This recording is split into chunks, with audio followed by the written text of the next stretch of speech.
Finding the right stocks to invest in can be quite a tricky process if you don't know what to look for. So today I'm going to share with you how you can pick quality stocks with a certain set of criteria.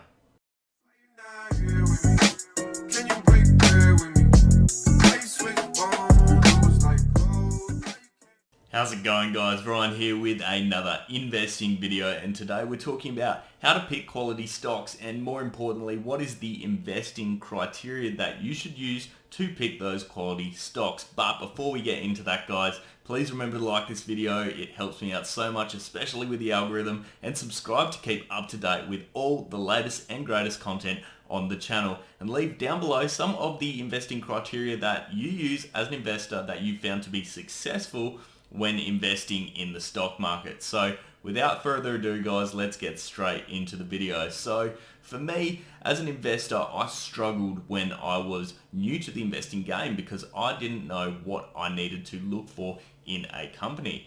And one of my main reasons for a lot of my early failures was due to the fact that the things I was looking for weren't the right things, and I didn't consider the main aspects that influence the stock price and the overall success of a company itself.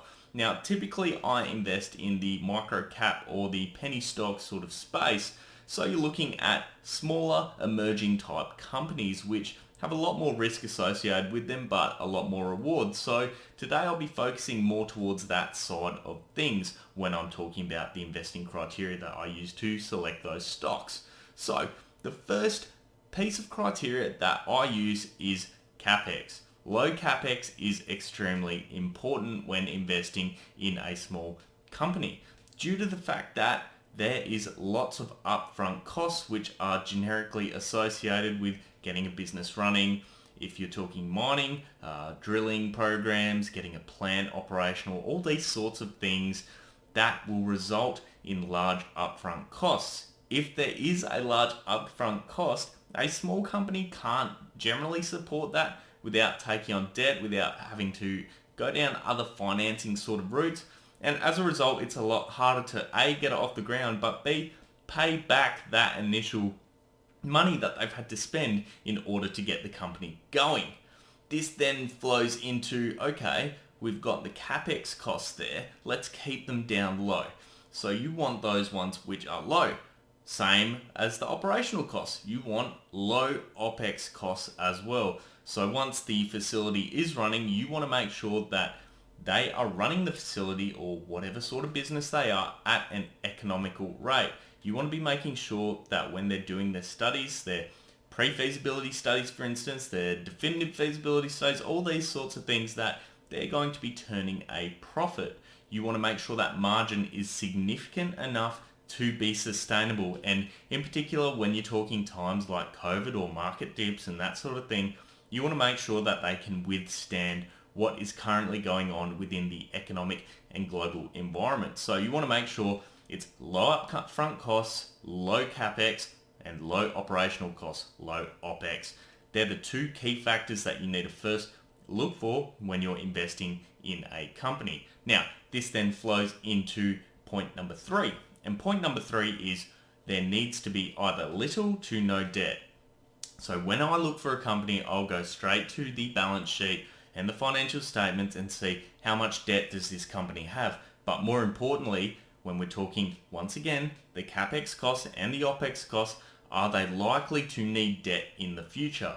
Now, understandably, for a lot of small companies, they are going to have to take on this debt because they don't have much capital to start off with in the first place. So it's not a bad thing for companies to necessarily take on a little bit of debt.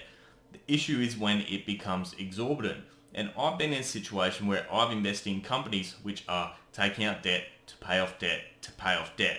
And that is a huge issue and effectively a snowball effect that leads to bankruptcy. It is a terrible idea.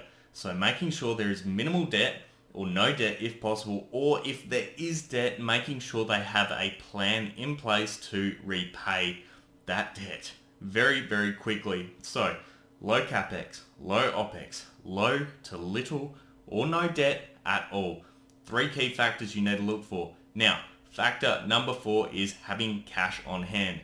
cash on hand is ideal, particularly when you're talking about the fact that there is no debt. You've got cash there, you've got that buffer that you have in order to kickstart operations of a company.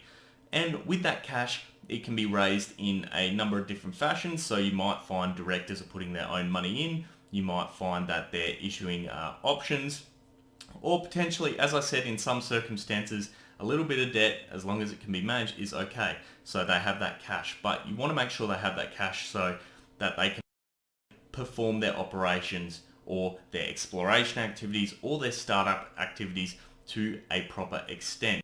Now, making sure that there is a cash flow coming in at some stage in order to continuously fund that company is also. Now we've got low OPEX, low CAPEX, cash on hand, and little to no debt. 4 key factors right there, guys. Now, moving on to key factor number 5.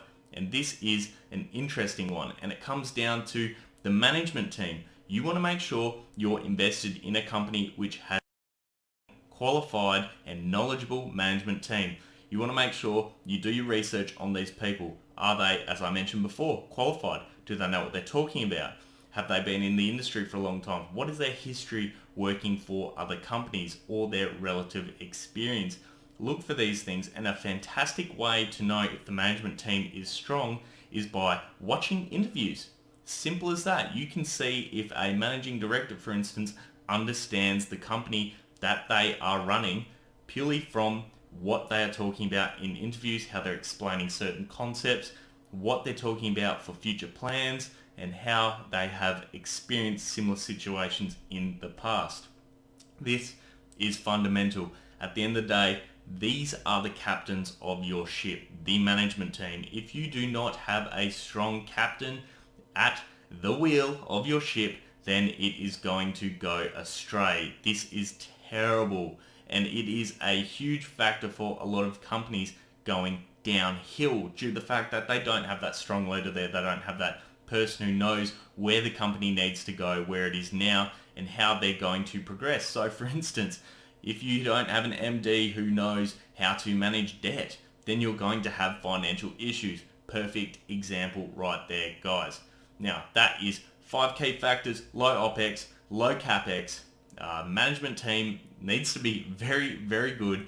Cash on hand, little to no debt. Now, the 6th and final thing I always look for, and this is more targeted or tailored, I suppose, towards mining activities, it is having a resource or a company of global significance. So for instance, when we're talking the resource sector, which is my specialty, I focus on 2 key factors when I'm talking global significance: size of the resource as well as grade of the resource. How are we going to focus on this resource being globally significant? Is it going to get A, investors interested in investing in the company? B, is it going to be financially viable and, more importantly, commercially viable long term? And 3, are people going to want to support this company in the long term? Even when we come back to taking on debt, you need to be in a good position where you can clearly show that you have a resource, for instance, of global significance, or a product of global significance when we're talking vaccines and those sort of things like COVID-19, that sort of stuff. Making sure you have that product or that resource or whatever the service may be that is globally significant enough to have people lend money to you, to have people invest in the company, to have those cornerstone investors, to have institutions keen on getting involved with that company. That is so incredibly important when it comes to looking for these resources and for these companies. And this then flows into other areas. So what is the supply of that resource? So for instance, if you've got a resource which is running out and a large plot is found, or a large area of mineralization that has, let's say gold was running out, for instance, let's say we found something where there's a huge area worth of gold. Demand's going to be high. It's going to be globally significant due to the fact that supply is low and people have a demand for gold. So you want to be looking for those sort of things, the basic economics of demand and supply, but you're looking at it from a global significance point of view. So combining all those factors, guys, low capex, low opex, low debt, having a high quality management team, cash on hand, and number 6, a resource or a product or a service of global significance that will make a genuine impact in the world. These are important factors when you're investing in companies because these are going to be the ones that succeed.